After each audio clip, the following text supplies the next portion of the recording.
Sebuah amperemeter dengan hambatan dalam 0,8 ohm hanya mampu mengukur arus sebesar 10 ampere. Nah, agar batas ukur amperemeter bertambah besar 25 ampere, maka hambatan samping yang perlu dipasangkan adalah berapa ohm.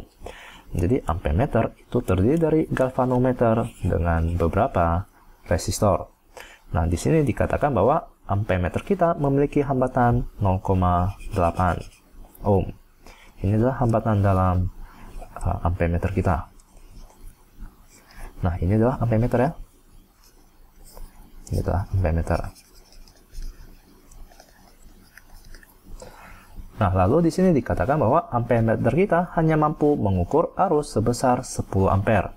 Yang artinya adalah arus yang melewati amperemeter kita, misalkan itu adalah IG, arus yang melewati galvanometer itu sama dengan 10 ampere. Nah, di sini dikatakan bahwa agar batas ukur amperemeter bertambah besar 25 ampere, maka besar hambatan samping yang perlu dipasangkan adalah berapa ohm. Jadi di sini akan kita rangkaikan ke suatu sumber tegangan misalnya. Akan kita rangkaikan ke suatu sumber tegangan di mana dikatakan bahwa arus yang akan kita ukur itu sebesar berapa? I itu sebesar. Nah, di sini dikatakan bahwa batas ukur amperemeter bertambah besar 25 ampere. Ya, bertambah besar artinya adalah dimulai dari batas ukur ditambahkan dengan 25 ampere. Maka itu adalah 10 ditambahkan dengan 25, di mana itu adalah 35 ampere. Jadi kita ingin mengukur suatu arus dengan besar 35 ampere. Nah, maka misalkan sumber tegangan memberikan arus sebesar 35 ampere.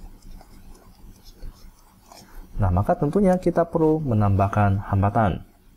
Nah, bagaimana cara kita memasangkan hambatan agar amperemeter kita dapat mengukur arus sebesar 35 ampere? Nah, apakah akan kita rangkaikan secara seri atau kita rangkaikan secara paralel? Nah, mari kita coba rangkaikan secara seri. Misalkan ini adalah R1. Arus yang melewatinya itu adalah I1.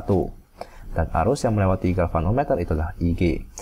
Nah, untuk rangkaian seri kita ketahui bahwa I itu akan sama dengan I1 itu akan sama dengan I galvanometer. Nah, jika arus yang dihasilkan oleh tegangan ini adalah 35 ampere, maka arus yang melewati hambatan-hambatan ini adalah 35 ampere, di mana telah melewati arus galvanometer atau arus maksimum yang dapat diukur oleh galvanometer. Nah, maka kita tidak dapat memasangkan resistor secara seri. Nah, maka mari kita pasangkan resistor tersebut secara paralel. Ya, mari kita pasangkan secara paralel. Nah, misalkan ini kita pasangkan suatu hambatan R1. Arus yang melewatinya misalnya itu adalah I1. Nah, berapa besarkah I1? Arus yang melewati resistor ini. Nah, untuk rangkaian paralel kita ketahui bahwa I itu sama dengan I galvanometer ditambahkan dengan I1. Nah, maka dengan mudah kita ketahui berapa besar I1 tersebut. Di mana I itu adalah 35 sama dengan arus yang melewati galvanometer harusnya hanya 10 ampere, tidak boleh lebih ya. Maka ditambahkan dengan I1, maka I1 itu sama dengan 25 ampere. Nah, di hukum Kirchhoff kita juga mengetahuinya ya. I masuk itu sama dengan I keluar. Yang memasuki cabang ini atau titik ini adalah 35 ampere, maka yang keluar itu adalah 10 ditambahkan dengan 25 ampere. Nah, maka kita telah ketahui I1 yaitu 25 ampere. Nah, sekarang yang kita perlu cari adalah besarnya hambatan R1. Nah, dari hukum Ohm kita ketahui bahwa tegangan itu sama dengan arus dikalikan dengan hambatan. V itu sama dengan I dikalikan dengan R. Nah, misalkan kita analisis R1. Maka V1 itu sama dengan I1 dikalikan dengan R1. Di mana tegangan kita tidak ketahui, I kita ketahui. Ya, arus yang melewati resistor ini kita ketahui. Lalu R kita juga tidak ketahui. Nah, maka bagaimana cara kita untuk mencari R1 ini? Nah, caranya adalah sangat sederhana. Untuk rangkaian paralel kita ketahui bahwa V itu sama dengan V galvanometer itu sama dengan V1. Ya, tegangan di sini itu akan sama dengan tegangan di sini, di mana itu akan sama dengan tegangan di sini. Ya, ini adalah sifat dari rangkaian paralel. Nah, maka mari kita cari V galvanometer, di mana VG itu sama dengan IG dikalikan dengan RG, atau RG itu kita bisa sebutkan sebagai hambatan dalam amperemeter.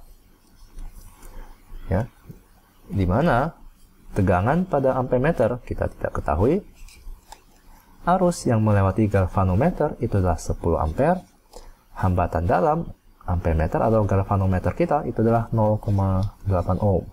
Maka ini akan sama dengan 8 volt. Nah, jika tegangan pada titik sini adalah 8 volt, maka di sini juga merupakan 8 volt. Nah, dengan demikian, maka mari kita cari R1.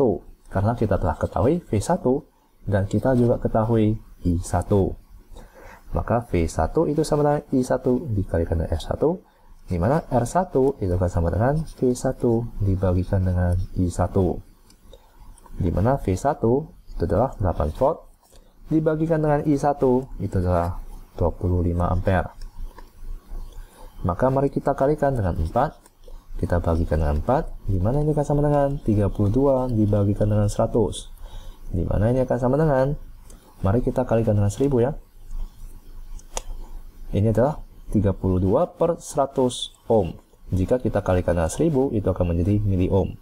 Maka ini akan menjadi 320 mili ohm. Di mana ini merupakan jawabannya, yaitu 320 mili ohm. Nah, semoga Anda mengerti ini adalah konsep dari galvanometer atau amperemeter. Nah, sekarang akan saya ajarkan rumus cepatnya, di mana N itu sama dengan I arus baru dibagikan dengan arus galvanometer. Ini adalah kuat arus skala penuh amperemeter. Yang di sini di soal ini adalah tentunya 35 ampere, ya, batas maksimum. Di mana IG itu adalah arus yang dapat dilalui oleh galvanometer. N itu sama dengan I dibagikan dengan IG. Lalu R, resistor yang ditambahkan itu sama dengan resistor kumparan, di mana C itu adalah singkatan dari coil. Di mana ini adalah bahasa Inggris dari kumparan, yang artinya adalah kumparan galvanometer. Jadi RC dibagikan dengan N dikurangkan dengan 1. Nah, dengan kedua rumus ini kalian telah dapat mencari besarnya R. Nah, mari kita gunakan rumus ini untuk mencari 320 mili ohm. N itu sama dengan arus yang akan kita ukur, batas maksimum itu adalah 35 ampere. Dibagikan dengan arus yang melewati galvanometer itu adalah 10 ampere. Maka N itu sama dengan 35 dibagikan dengan 10.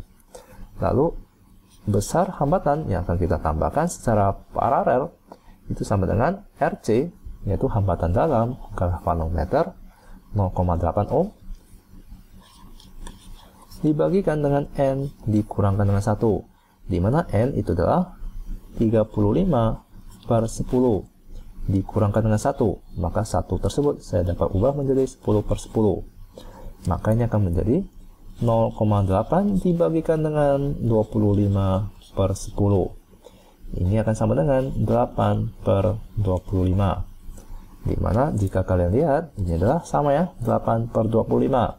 Jika kalian kalikan dengan 4, lalu kalikan dengan 1000, maka ini akan sama dengan 320 mili ohm. Nah, maka ini adalah cara cepatnya. Nah, jika kalian tidak menghafal rumus ini, tentu saja kalian dapat gunakan konsep ini. Sampai jumpa di video selanjutnya. Semoga Anda mengerti cara mengerjakan soal ini.